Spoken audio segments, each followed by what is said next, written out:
It's the last edition for the week. Good morning and welcome to Business Morning. I'm Chimeze Obi Iwagu. And I'm Ladi Williams. Let's look at what's in the news. We start with the global oil market update.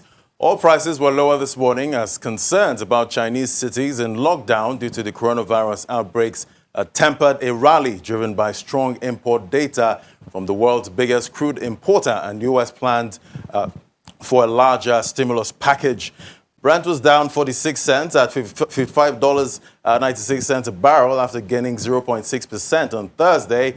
And U.S. West Texas Intermediate crude was 29 cents lower at $53.28 a barrel, having risen more than 1% in the previous session. Brent is heading for the first weekly decline in 3 weeks, while U.S. crude is on track for a third weekly gain.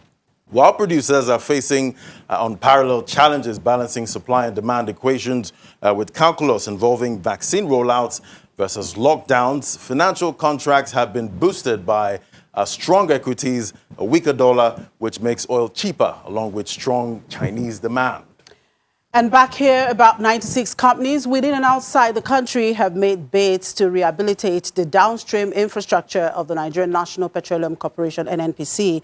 Now, this was made known at a virtual public bid openings exercise held by the NNPC in Abuja for the pre-qualification of companies for the contract. Speaking at the event, the managing director of NNPC's subsidiary, the Nigerian Pipelines and Storage Company, Mrs. Ada Oyetunde, listed the facilities that would be rehabilitated by successful bidders to include critical pipelines for crude oil supply to the refineries and evacuation of refined products, depots and terminals. She explained that the objective is to get them ready to support the country's refineries when they become operational after their rehabilitation. And Nigeria's total public debt stock climbed higher to 32.22 trillion naira in the third quarter of 2020, and that's according to the latest report released by the National Bureau of Statistics. The amount indicates a 6 trillion naira increase against the 26.21 trillion naira debt stock recorded within the same period in 2019. A breakdown of the figure shows that domestic debt gulped 20 trillion naira, while external debt accounted for 12.19 trillion naira of the total amount. Further analysis of the domestic debt shows that 73.53% were in form of federal government bonds and 17.17% in treasury bills, while promissory notes accounted for 6.13% of the federal government's total domestic debts. And here is the latest on the NIN registration. Enrollees have been advised to consider getting the exercise done in the local government areas nearest to them. And that's according to the NNPC Regional Coordinator, Fumi Opesonwo. Now, this is after applicants in Lagos complained about the booking system, which is not being obeyed, power failure and poor internet for services, which has dragged the process. A visit to the NNPC Registration Center in Ikeja shows the usual crowd at the center still persists. I was robbed 2 weeks ago at Lagos-Ibadan Express Road, myself and my wife. And during the process, valuables were carted away, including our phone numbers. So we were trying to retrieve it back. We've gone to our network provider, telecommunication. I won't want to mention their names. And we're told to get our NIL. We have gotten it over 3 years back, even before government mandated it that people should get. And it has been through and forth. They will direct us here for verification, just fingerprints. They said I should come to NIM's office where I did it. I've been coming here over 3 days, telling me that there is sometimes they will say there is no network, there is no power, there is all sorts of excuses. It is very unfortunate that we humans face this kind of things. I've been going from places to places, from council to council. Like about 2 or 3 days ago, I was at the council in my area where I live. I live at Agbado Ijai, and I was there around 5 o'clock a.m. I left there around about 10 o'clock. We were turned down again. So, you know what? Let me just borrow the words of the last speaker. Yeah. Very unfortunate, because sometimes it does seem that the government is not sensitive to the pains Nigerians are really going through. I mean, now they're talking about going to the nearest local government, for the registration. In other words, is that a solution to the issue? We're trying to, curb this issue of virus spread and all of that. And you're talking about the local government. Now there is no power, even at the main office. So how do you ensure that, or you should be sure that there's even going to be power at the local government? Constraints on both sides. Honestly, I don't know. I just pray that they would, and the deadline still looms at this point. Absolutely. So, and I don't know where this takes us. And let's just hope that eventually something is done. And Nigerians don't deserve this, really. So the Minister of Industry, Trade and Investment, Adeni Adebayo, has set up a steering committee for the implementation of the Export Expansion Facility. The committee, which has the minister as its chairman, also includes the Executive Director, Chief Executive Officer of the Nigeria Export Promotion Council, Mr. Nnamdi Okonkwo, as its vice chairman. The president of the Manufacturers Association of Nigeria, Mansur Ahmed, as well as some representatives from the Ministry of Finance, Budget and National Planning, and the Ministry of Industry, Trade and Investment. In a statement released, the minister says the goal of the EEF is to increase Nigeria's export capacity in the near term, as well as its export volumes in the medium term, while protecting export businesses from the effects of the COVID-19 pandemic. And for those who may think the AfCFTA arrangement was being rushed, you may have a rethink, because Ghana has commemorated its first export under the agreement's framework, setting the pace for other countries. According to the Secretary General, Wamkele Mene, Egypt and South Africa are also ready to carry out commercially meaningful trade. But where is Nigeria, Africa's largest economy, in all of these? Is Nigeria genuinely interested in participating in this trade bloc, or are we just going through the motions? Trade expert John Isemede joins us next. And Mr. John Isemede joins us now, international trade expert and former DG of NASIMA. Thank you for joining us, sir. Thank you very much, and viewers at home. And Happy Good morning. New Year. Thank you, and Happy New Year to you. Thank you for joining us. Yes, so let's get straight into it. In Mr. Wamkele's words, there's no trade agreement where all parties are ready at the same time. And look at it now. Ghana has on January 4th done the first deal under the trade agreement. I would expect Nigeria would be amongst the first at this critical time. What are your thoughts on that? Thank you very much. I will give it to Ghana any day. When we started the ECOWAS ETLS, Ghanaian companies were first to register before we came into the scene. So Ghana having the secretariat is not an advantage. It's just because they have the planning. And secondly, having a secretariat is just like a prefect in a class. We are all going to take the same exam. Now we are in the same class. Ghana is prepared, and they have demonstrated it in line with what they did in ECOWAS ETLS. And as I'm talking to you, Rwanda is on the way. That at about 12 o'clock, which is 10 o'clock Nigerian time, they are going to kickstart. The interesting thing about Ghana is that Ghana is a littoral state. It's possible to use the port of Tema, port of Takoradi, because my boy is in Ghana, one of my researchers, is coming to give me the full details.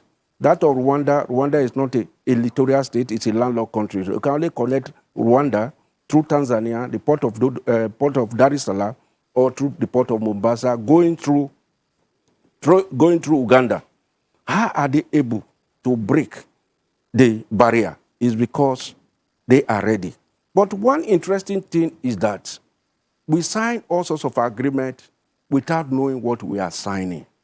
What we have signed is FTA, not a custom union.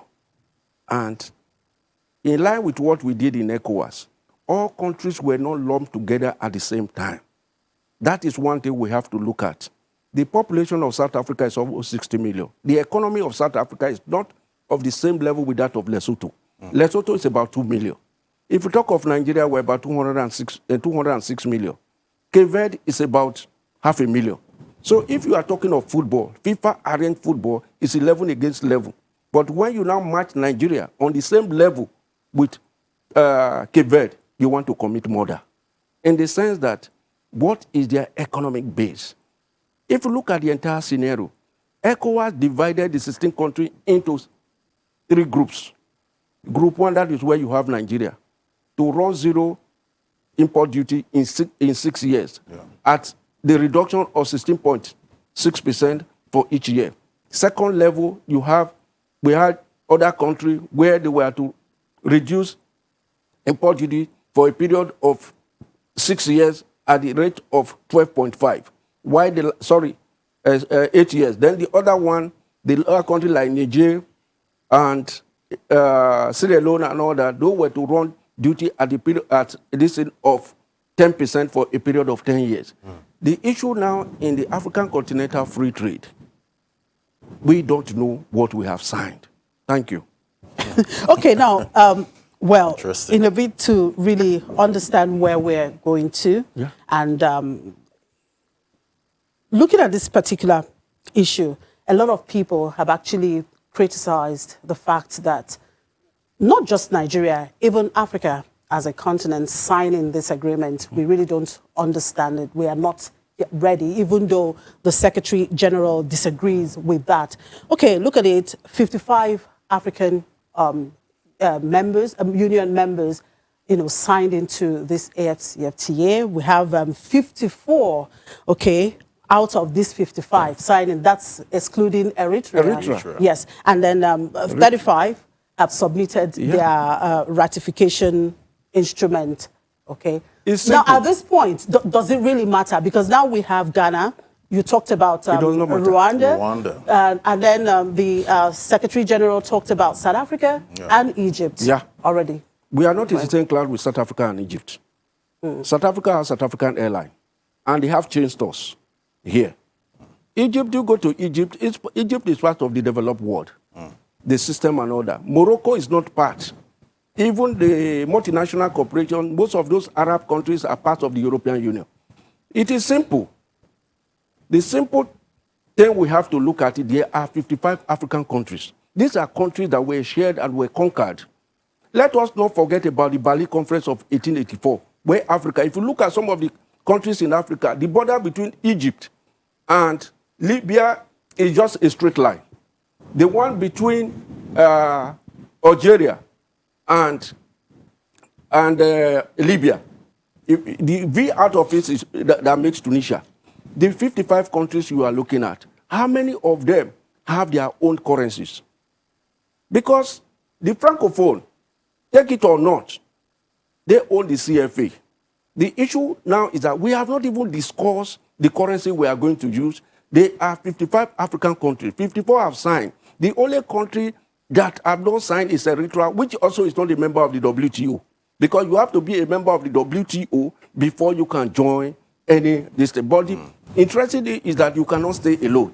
Even when Mauritania pulled out of ECOWAS, what we still say in our meeting is 15 countries plus 1. Because you cannot stay alone based on the WTO agreement. If you look at the 55 countries we are talking about, some have imports as their own revenue generation. There was a time we were holding meeting on roadblocks, border closure and all that. There was a gentleman who came from Cape Verde. And we asked him, are you a member of this meeting? He said, yes.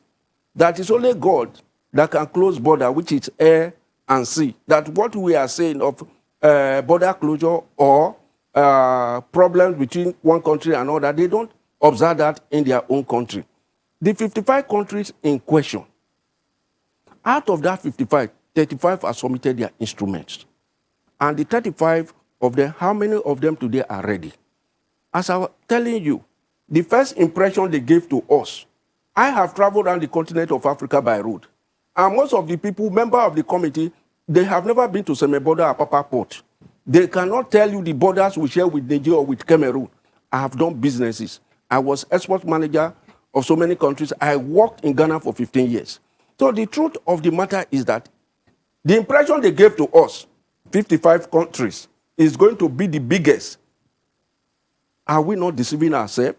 Even the man who said that, if you say we are the biggest, what is the population of Africa? The population of Africa is 1.2 billion, which is less than the population of India. India alone controls 60% of the Commonwealth. And we are now saying we are the biggest. But in terms of number, at 55, we are the biggest. But in terms of economy, what is the economy of sub-Saharan Africa? It's not up to the economy of Belgium.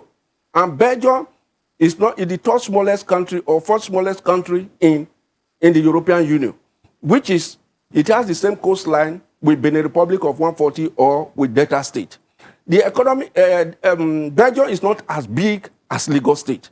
Look at the power generation. Look at the economy and all that. When you say we are the biggest in terms of number, because the European Union, trade among the European Union is about 70%, and there are only 27 members now, plus minus the UK. The Far East, they are about 48 countries, but 37 of them have signed. Are you now taking the economy of Japan? Are you looking at the economy of Pakistan? Are you looking at the economy of China and India? Why do you now wake up and say we are the biggest, that is going to be the biggest? And you are looking at the trade figure of 1.3 billion. Is that up to the budget or the sales of China in 1 year? Thank you very much. Okay, Mr. Samede, I guess you just have to hold your thoughts, and we appeal that you stay on. We'll continue with this conversation. But I must say that the Secretary General maintains that, well, when you talk about trade integration, it's a process. It's a process. So we have to start one somewhere. step at a time. Yeah. So we'll It's take not a a break. transaction. Okay. Mr. Isemede is still with us, so we'll be back in a moment.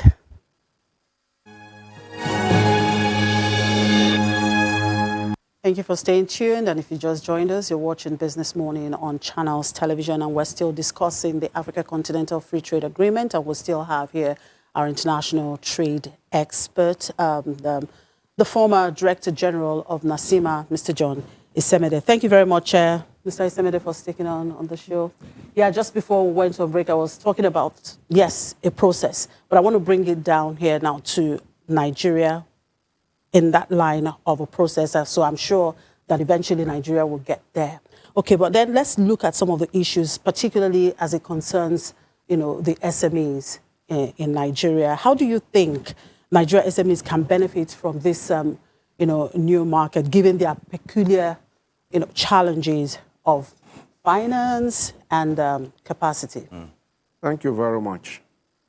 There are no issues. It's just that we are not organized and there's no synergy. Now you are talking of NIM. You can't see things like this in Benin Republic, because the day you are born, you are registered with the Francophone office in Ghana, in France. So there's no issue of age, passport, and all that. The issue of Nigeria, the Africa Continental Free Trade, or the single market, was given to Nigeria on a platter of gold. Nigeria was to arrange other African members. Because when Ghana got independence in 1957, what Dr. Kwame Nkrumah said, the integration of Ghana, the integration of Ghana and the industrialization of Africa. So you have to industrialize, produce, add value, and export. People are looking at this agreement that is merely for trade fair, trade mission, signing agreements, which is not. Because by 1958, Economic Commission for Africa was set up in Addis Ababa. And they were waiting for Nigeria to get independent in 1960. By 1961, it was given to Nigeria on a platter of gold. Nothing happened between 1961 and 1975. 1975, there were so many companies in Nigeria. That was when Gerald Gowon was moving from one part of the country to the other. Pan in Kaduna to the Volkswagen in Nigeria. Mention the number of companies in Bompa Kanu, in Aba, Lagos, and all that. Where are they today?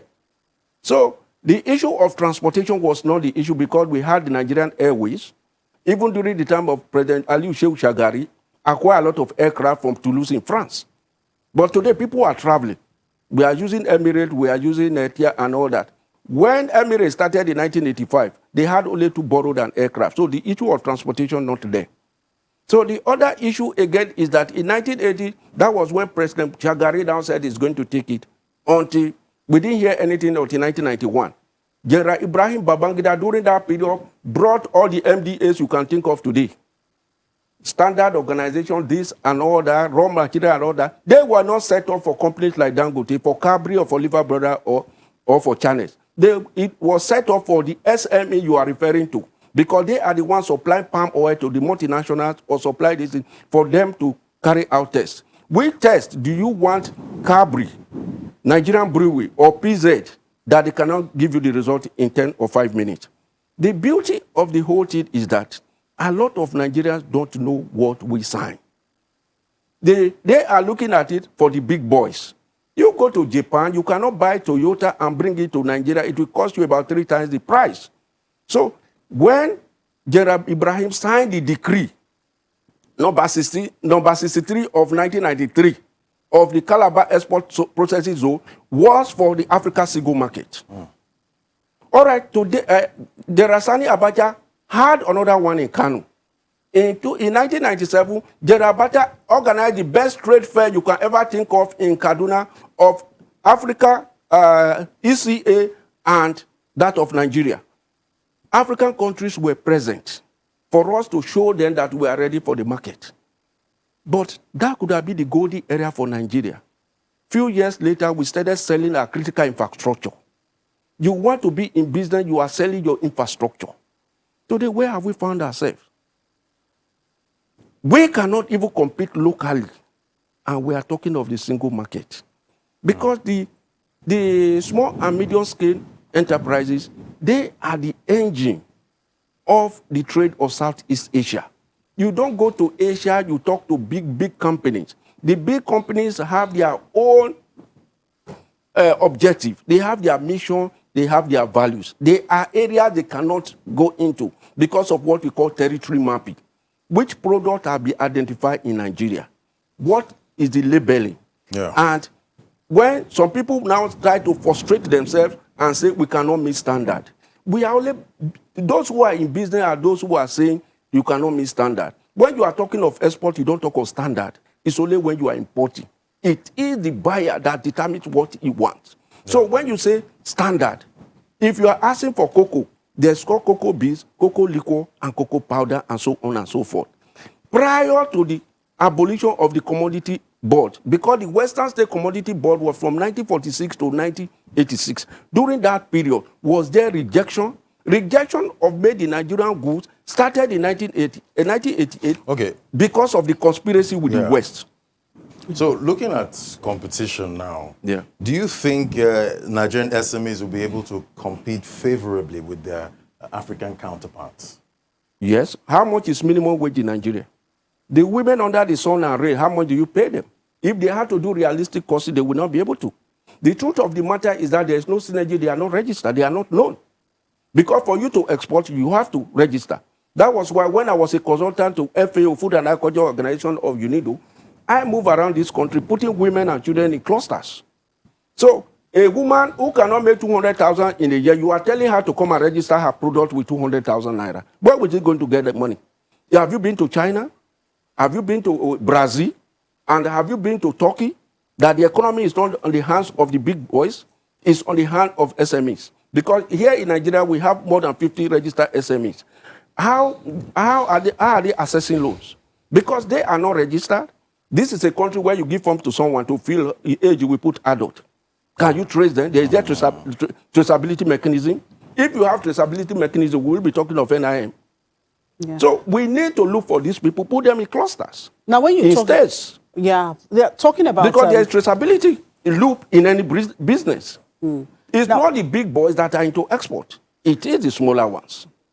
Now, talking about financing here, which of course is the major issue you're talking about for the SMEs, are you optimistic that the banks can come to the rescue of these SMEs? Even if the economy has finally collapsed today, the banks will still be afloat. Because their mode of operation is the winner gets all. How much is the interest rate in Nigeria compared with other countries? Countries, all right, take a country like Nigeria, you can bring in a vehicle and no import duty is paid for 3 months. In Benin Republic, you can bring in vehicle. They will give you immaculation temporary registration, because there is traceability, you know those in the country. But in this country, you want to take 30% to finance what? Then electricity or power is almost 30%. Distribution, that the cost of transportation is almost 40%. How can you cost? How can you compete? People are looking at the business for the big boy. Let us be very honest with you. This is the time now for government to go and look for those who sat down and ask the government to pay and to sign. Because for you to sign, you don't just leave your house. You say you want to go and read medicine and engineering. You must prepare. Because even seminars and workshops, when you are talking to Nigerians, this is the right way to go. They will tell you, yes, I can sell, if I can sell in Oyigbo market, I can sell in Ariaria. What is Cotonou market? I'll be there. The system is different. Payment is different. Distance is different. The Incoterm to use is different. What of the National Assembly? Are they not aware that we have problems in Apapa Port? Where do you now call the oversized function? Where is the MIE? Mr. President has more than 10 different groups advising. We have those on diaspora, those of ease of doing business. But at the end of the day, how do you measure performance when there is no MIE? Anyway. Now, that brings us, still on this financing, that brings us to what the Secretary General had said, as in the Secretariat working towards digital payments and settlement platforms to power, this trade deal with the support of the Africa Export-Import Bank and a $1 billion trade finance facility for SMEs. That is nothing.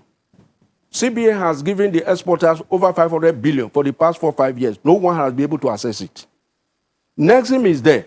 When we set up, because in 1991, the first problem we had with the ECOWAS ETLS was payment. And we called General Ibrahim Babangida, they are 16 countries in West Africa, 10 different currencies. Because at that time, Mauritania was part of West Africa. Guinea-Bissau has not surrendered their own currency to the CFA. Today, we add 8 different currencies. That was why late Chief Gwiwa and late Asabia, they were assigned on payments. The first thing we discovered that if you have to trade with your Francophone brothers, you cannot, because the trade policy of Ghana is different from that of Nigeria. The trade policy of Benin Republic is different from that of Nigeria. Doing business with Benin Republic is import and export. But a Beninois doing business with a Senegalese is local arrival. So these are some of the things we don't know. We go and put hand on paper. And when some of us are talking, they said we just feel like talking. The next issue, I told you that we have 55 countries, 42 different currencies. What will be the exchange rate? Today we are talking of illicit trade in West Africa. What is causing it? Because we have multiple exchange rates. So in this case now, well, are you advocating that, of course, the single currency that we're talking about should... The AfCFTA does not talk of single currency. Because what we sign is FTA, free trade area. Free trade area is free trade minus CET. Because when you add CET to FTA, it becomes custom union.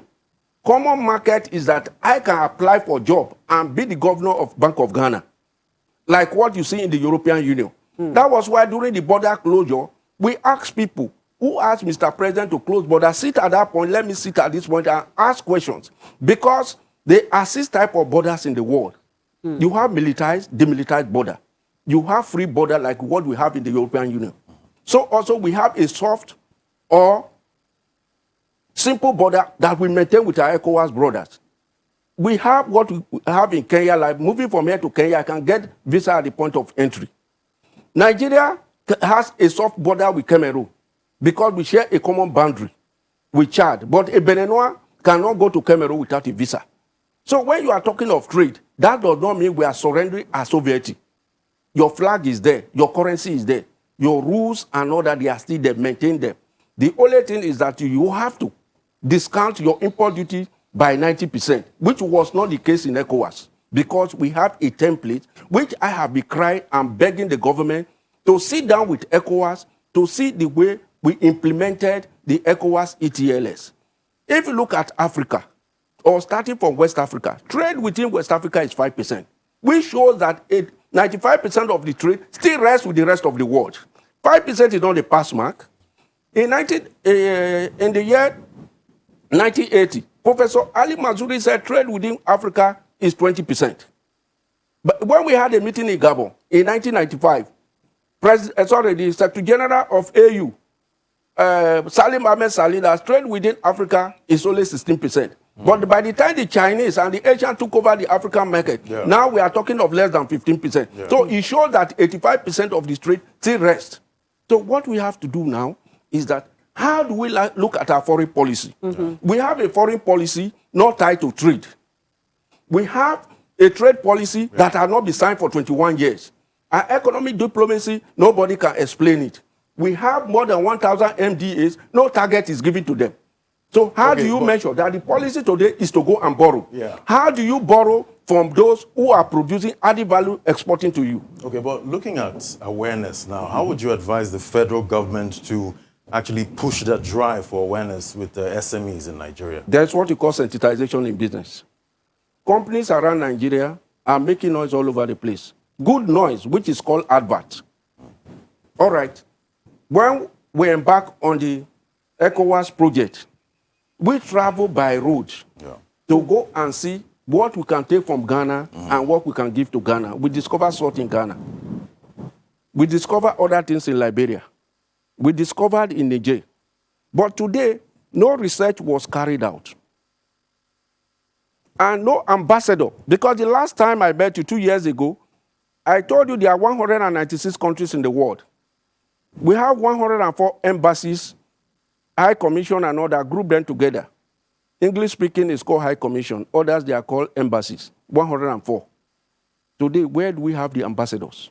And if we have the ambassador, which target has been given to them? Because they are among the chain that's supposed to be the marketing of made in Nigerian goods. So well, Mr. Isemede, it's a process. It's a process. We have signed into it, and we have to get it right. Thank you very much. We don't have any choice. And trade experts like you can always help. We are the backbench. We are the back seats. All right, thank you very much, Mr. John Isemede. It's always a pleasure having you on the program. Okay, Eddie is ready to give us update on the equities market. The market's still looking very good, Eddie. Good morning, Timmy. Well, yeah, the market is looking really good. And yesterday, what we saw was, buying interest in bellwethers like Dangote Cement, MTN Nigeria, and Seplat. And that pushed the all-share index by 1.54% to 40,963.14 points, with the market cap at 21.418 trillion naira. Now, we saw higher turnover of volume, value, and deals traded yesterday. We saw 809.36 million units worth 8.90 billion naira traded in over 6,700 deals. Well, let's talk to Tajuddin Olayinka, a stockbroker at Valmont Securities Limited. Good morning, Mr. Olayinka. Thank you for joining us on the program. Good morning, everyone. Now, we've seen gains since the beginning of the week, although yesterday the gains we saw were much larger than what we've seen, Monday, Tuesday, and Wednesday.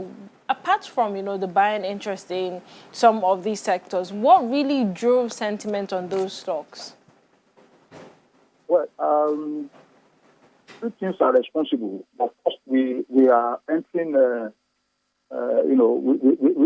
are entering the year-end expectation, sort of, companies preparing to declare their results, and also pay dividends. So investors are taking interest in stocks that companies have already come out to say that yes, they're having a closing period. That's one. Then number two, you see clearly that since the time we had that trigger in November, as the index trigger in November, we have seen consistent gain in the market. We have seen a leap in the market index. So the index has remained consistently, above that level, above that trigger level since that time. So it shows that confidence is coming back to the market. More investors are taking advantage, and we have also seen that low price stocks are also having their share of the gain in the market. So that's permitting that the retail investors are also participating. So we are seeing more stocks participating in the gains than we saw in the past. So clearly, confidence is going to the market. Our market is showing interest of is showing an interest of what we expect in the year end. With all that you've mentioned now, should we still be expecting these same sentiments next week, or should we expect some people to book profit next week? But that does not stop that does not stop the bullish sentiment. We'll still see more this kind of aggressive movement next week. All right, Mr. Olayinka, thank you for your input on the program. Have a lovely weekend. Tajuddin Olayinka is a stockbroker at Valmont Securities Limited. Well, Chimi, just like you always say, you always hope for a positive trading day. This bull run is here to stay in the markets, at least for now. Well, at least for a while, but of course, you can still expect some investors taking some kind of profit, because if there's no profit taking, then perhaps we don't have a market. So there's always ups and downs there.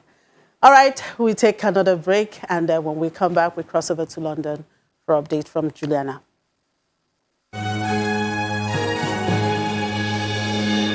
And now for updates from London, we cross over to Juliana.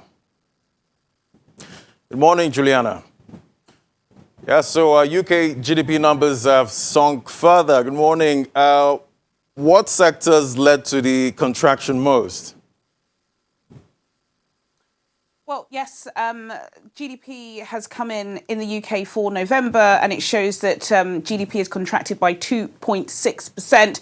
No surprises there. In fact, even though it's pretty bad, a lot of economists have actually pegged it at about 5.6%. The biggest drop has got to be services. Services fell by 3.4%, and this is really because the economy, the entire country, was plunged into a national lockdown in the months of November.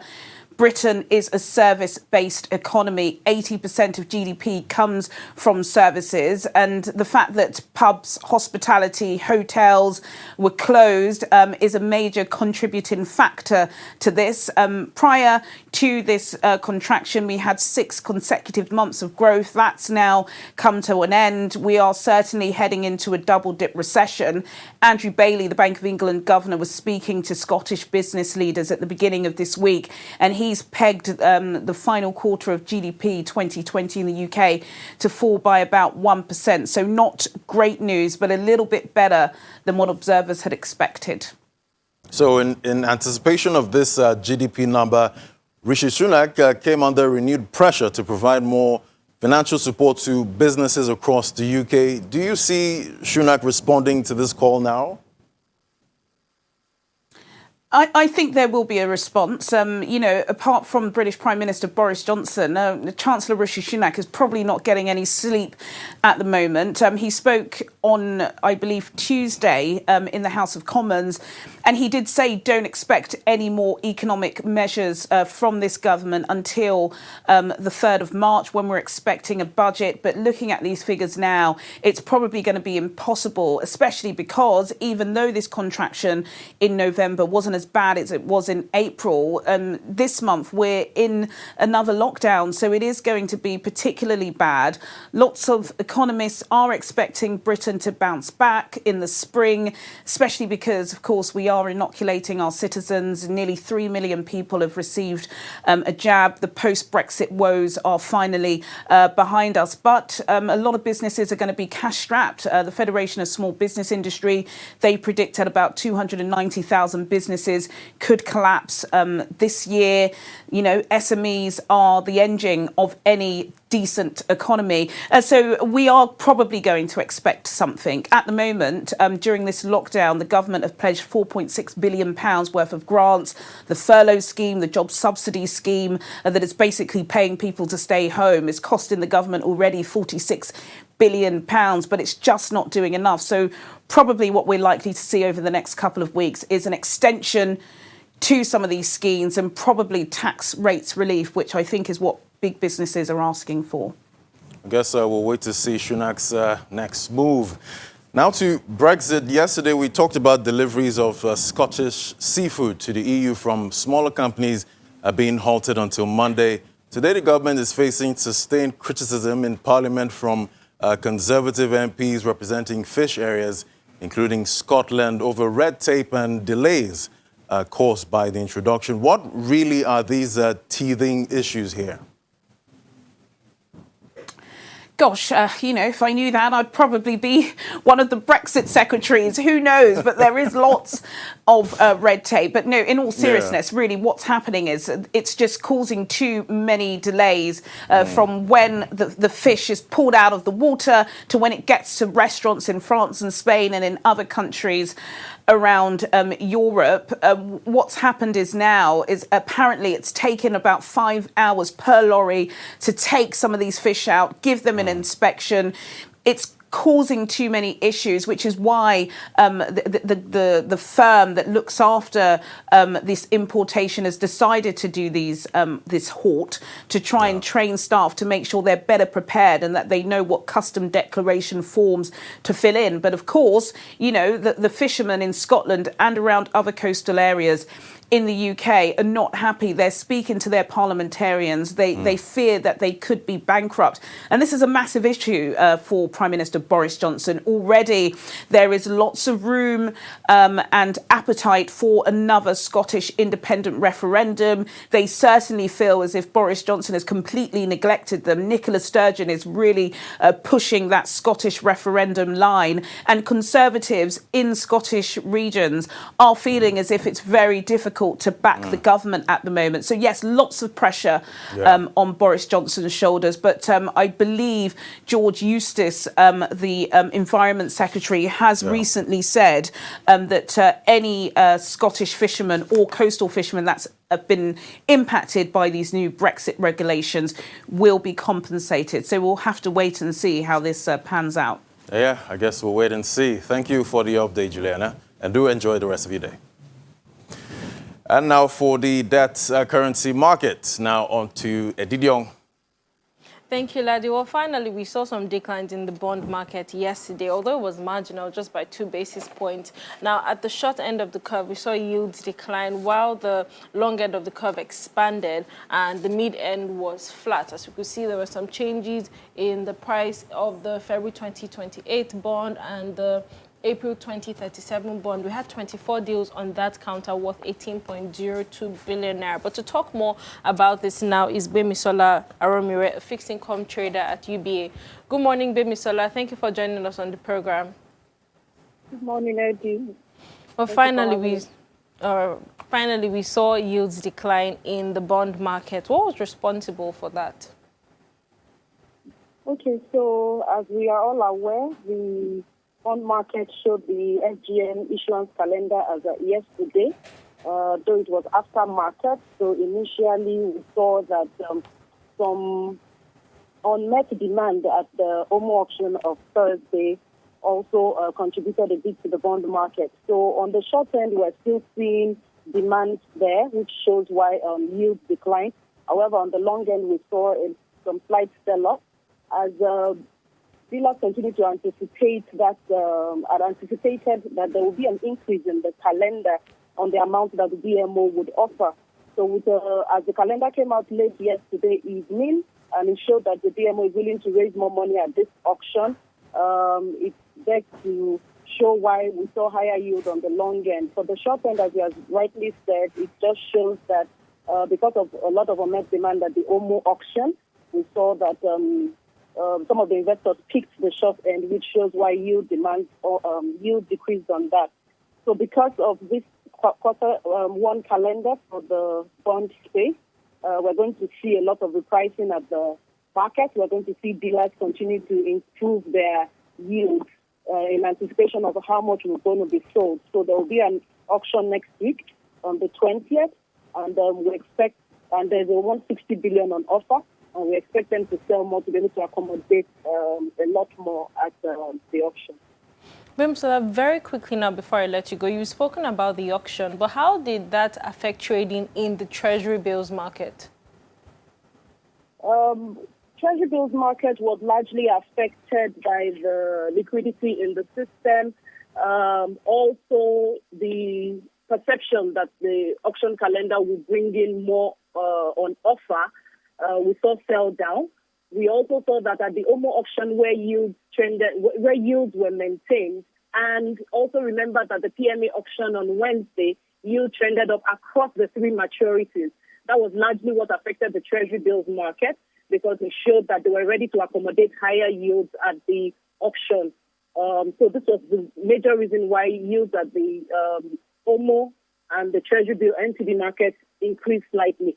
But however, looking at this calendar, it's what is going to drive the market between now and Wednesday, the 20th of January next week. All right, Gbemisola, thank you so much for your input on the program. Enjoy the rest of the weekend. Gbemisola Aromire is a fixed income trader at UBA. Well, Chimi and Ladi, thank God it's Friday. That's all I have to say. Thank God it's Friday. So much information, so little time. Yeah. And that's a wrap on the program. Thank you for watching. Thank you. I'm Chimeze Obi Iwago. And I'm Ladi Williams. Thanks for watching.